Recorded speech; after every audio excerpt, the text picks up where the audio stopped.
Okay, folks, Paul Chamberlain, the Air Force guy, coming to you for the 5th vlog of my series for this year. And today, we've got 2 topics we're going to cover.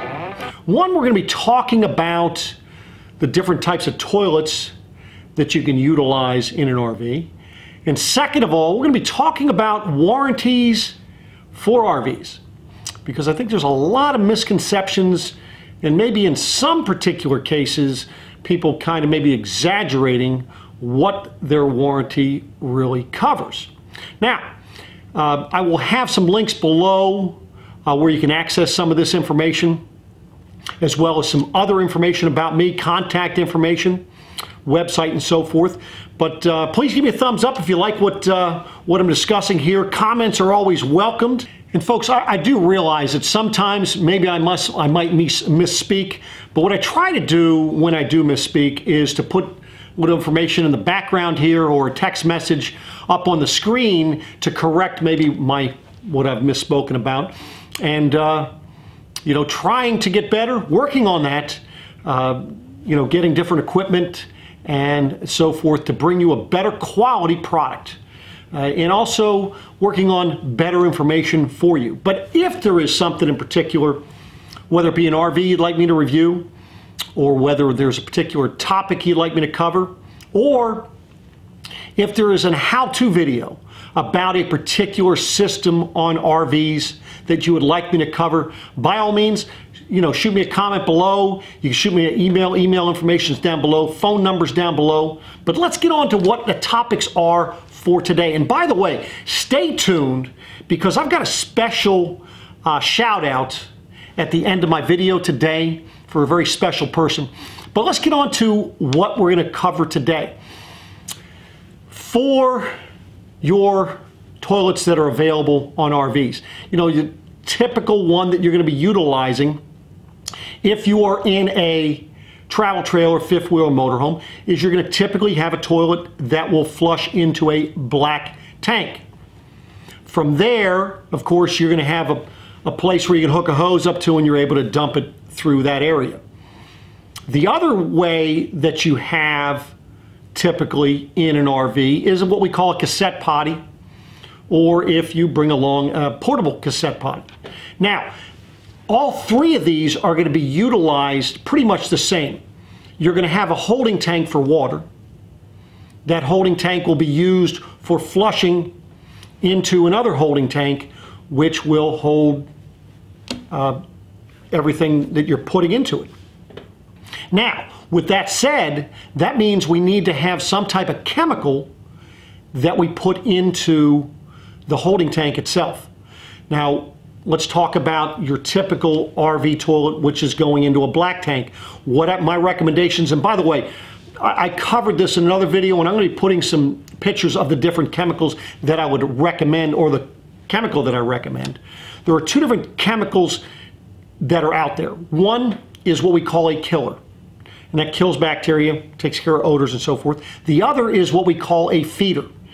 Now, that'll just feed the bacteria and kills the odor. They both accomplish the same thing, just a little different.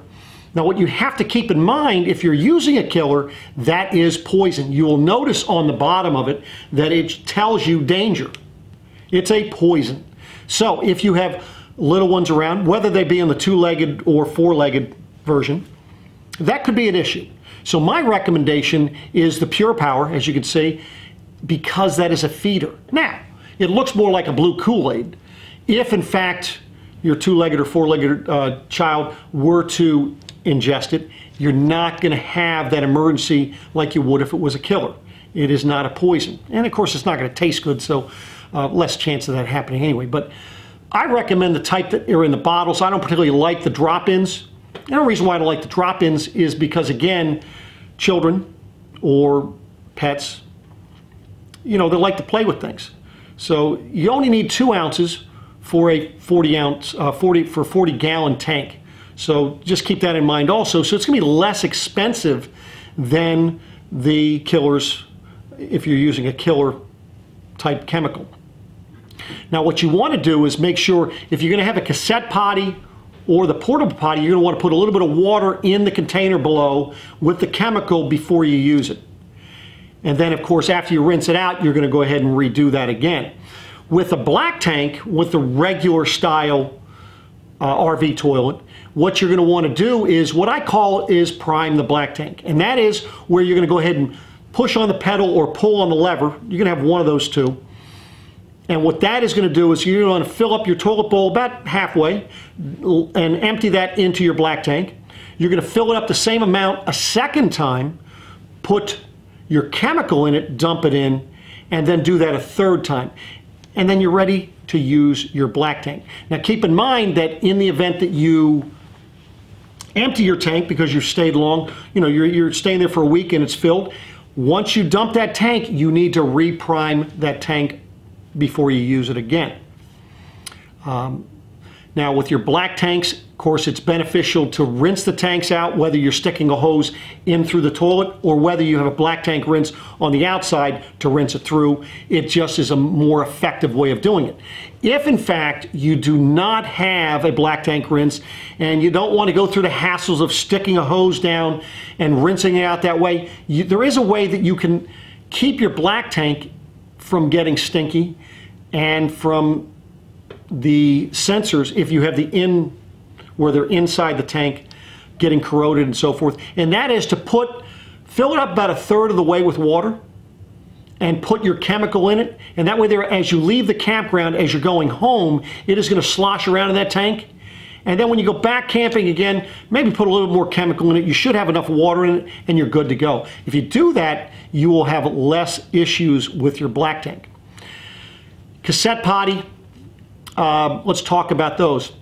So you're going to have the holding tank below. Now, if it's a portable cassette potty, you're going to have the portable tank below, as you can see in the picture here. And what you're going to be doing is, before you assemble it back together, you're going to be putting chemical in that. Now, there is going to be another little holding tank within that cassette potty, which will be giving you water to utilize the flush system. Now, in that particular holding tank, you do not want to put chemical because that will ruin the seals and so forth. Same thing with your cassette potty that you will have in an RV. Typically, there are pop-ups that have these, and what you'll have is you're going to have a holding tank, as you can see here, that you'll be able to access either through a cabinet inside the RV or through an exterior door.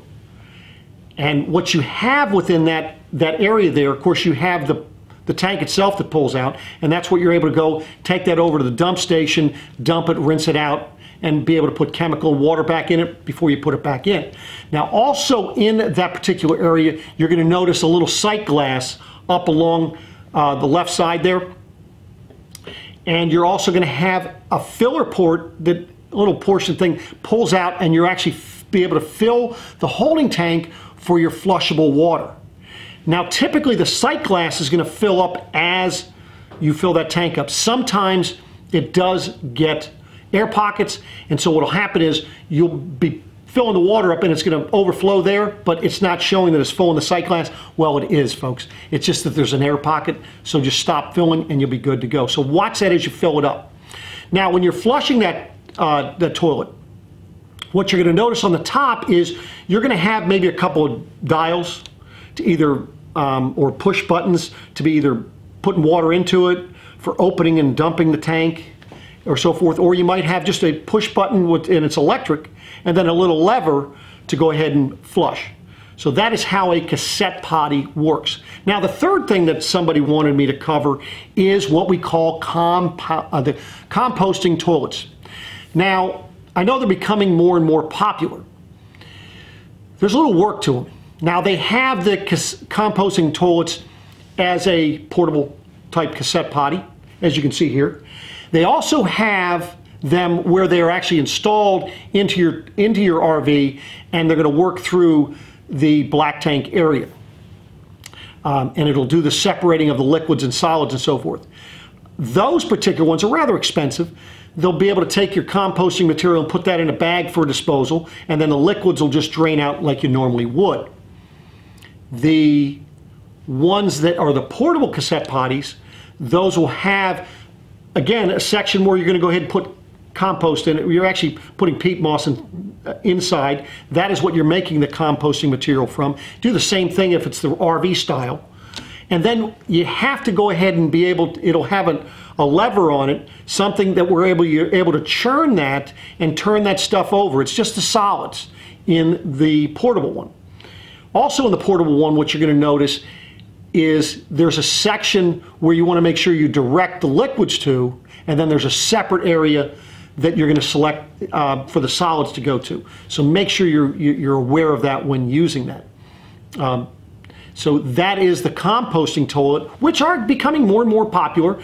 The portable ones aren't too ungodly expensive, but again, for those of you that want to be a little bit more environmentally friendly, they're available, they're out there. The ones that go on the RV itself, they're not the portable cassette potties. They're a little bit more entailed and they're a little bit pricey. So just keep that in mind, and whatever works for you, please use it. So now let's go on to the next thing we're going to be talking about, the RV warranties. Oh, and before I get on to that, again, I just want to mention that I've got a special shout out at the end of this video, so please do stay tuned so you can hear about this. So let's talk about RV warranties, because this is an area that either it's not being explained to you, or maybe it's explained to you, maybe it's exaggerated. I think one of the most over-exaggerated warranties on the market, folks, is your roof warranty. And I'm sure maybe many of you have had this happen where they'll say, because you have a fiberglass roof or a TPO rubber roof, and they'll tell you, oh, you have a 10-year warranty on this roof, meaning on the fiberglass, or for the TPO and rubber, oh, don't worry about it, you had a 12-year warranty on this roof. Folks, that warranty is for defects in the materials. It does not cover leaks. If you check your owner's manuals, if it is not explained to you, if you check your owner's manuals, you will see where the requirement is that every 90 days you check and reseal anywhere on your coach. So you're talking about sidewalls, the front cap, the rear cap, or the roof, anywhere that was sealed. So anything that was a hole was put in, you will see it has some type of sealant around it or caulk. You check that and reseal as needed. Now, what are you looking for? You're looking for cracking, peeling, and bubbling. Now, just because it's bad doesn't necessarily mean you need to remove the old. It's prettier if you remove the old, but you don't necessarily have to. If you are going to leave the old sealant in place, make sure that you clean it off of any debris, dirt, grime, grease, any of that stuff, to make sure that the new application is going to adhere to that and do its job. And folks, listen, if you're doing the job yourself, we would much rather, when we're trading a unit, see somebody that has resealed a unit, and maybe it's not the prettiest, but it's most effective. So don't worry about whether it's pretty. If you want it done pretty, if you don't have the patience to do that, then pay somebody else to do it, and it'll be pretty.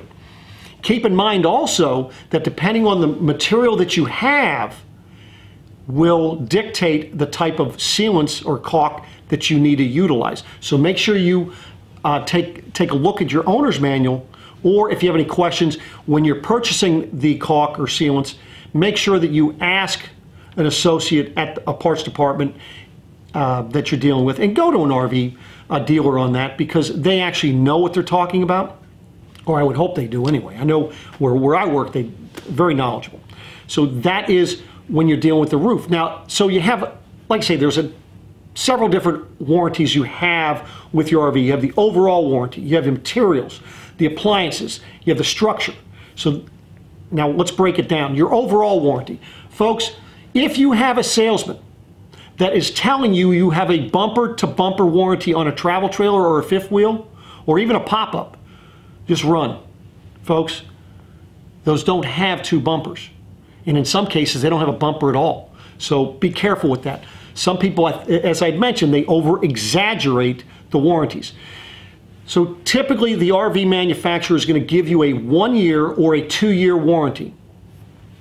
And from there, then you're going to have any additional warranties that may come into play for appliances, for any equipment that may be on your RV, for any materials that are used, or maybe for a structure warranty.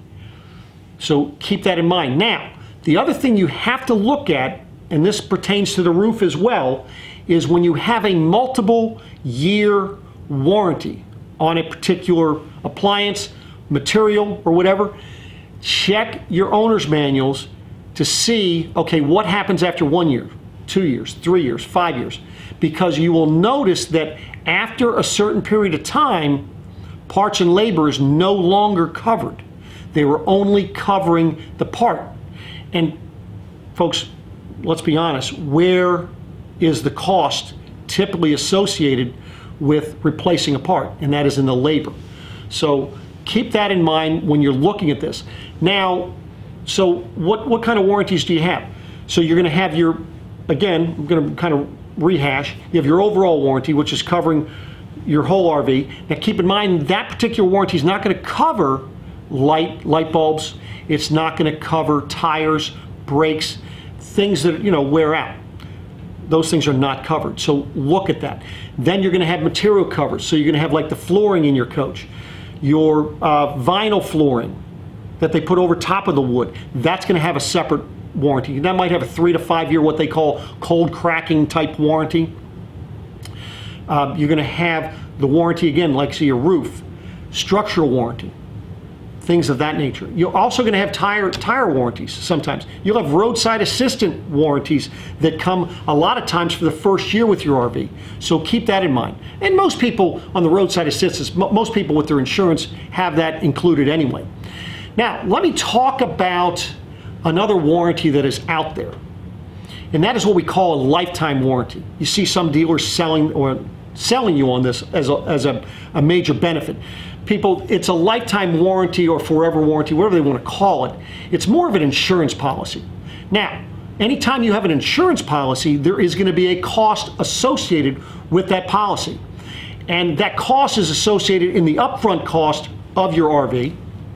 Then you're going to have an annual cost of things that need to be accomplished in order for that lifetime warranty to not be voided. So make sure that you look at that to see whether or not that's something that you want. Sometimes you have no, you can't do anything about it. You're going to get it anyway. However, it's going to be voided if, in fact, you decide to do the work. Because you will notice on the lifetime warranties, you have to have an authorized RV center actually do the work for you. So it can get rather costly. Other than, you're going to have a cost of $200 to $300 a year just for them to do the inspections. But then on top of that, any costs associated with repairing it or bringing it up to snuff, you're going to be paying that also. Keep in mind the industry standard also with RVs is people have RVs typically 3 to 5 years. So that's why you need to kind of, put things in perspective to figure out what's best for you. I mean, I've had customers buy, 3 within 15 months. I've had people buy 2 in a year, in 2 years. So they're all over the place. And of course, I've had some people buy, hold theirs for 10 years. But the industry average is 3 to 5 years. Okay, folks, so my next thing that I want to give a shout out to an old Air Force buddy of mine, George Danik. As you can see, here's a picture of George. Oh, George, he's recovering from a bad snowmobile accident back in December. Hope he's feeling better. But the shout out not necessarily is for him, but it's for his grandson. His grandson, I'll tell you, he's fearless. The kid donated this trophy to my pub I have here at my house for me to proudly display. And he is fearless, folks. He was #2 in Michigan for motocross back in 2016. Just this past weekend, he received an award. He was in the top 10. Now, what's amazing about that, and as you can see some of the pictures of him hot dogging it out there, I tell you, he's fearless, but is the fact that he was injured badly this year and still was able to get in the top 10. I mean, he races on ice, he does the dirt tracks, the whole 9 yards, inside, outside. Phenomenal kid. So Colin, good job to you, buddy, and good luck in 2018. I want to see that #1 trophy in front of you at the end of the season. So folks, listen, I appreciate you watching. Hope you enjoyed this video. Hope it was a lot of good information. Give me a thumbs up if you think it was good. If there's some things I need to maybe explain a little bit different, let me know. As you can see, I have this. If people wonder why this hat is here, folks, I am one of the very few that is actually a certified camping sales professional. There's not many of us out there, folks, and that's why I have this in my picture. You also notice on this side here, I have little Sean here. This is Mini Sean. He's a buddy of mine at work, and I'll tell you, he has those. He's got some talent, folks, major talent. Big shout out to you, Sean. But folks, again, appreciate you watching. Got a lot of great things happening this year, so stay tuned, and we're gonna make it happen. We'll see you next Sunday. Take care.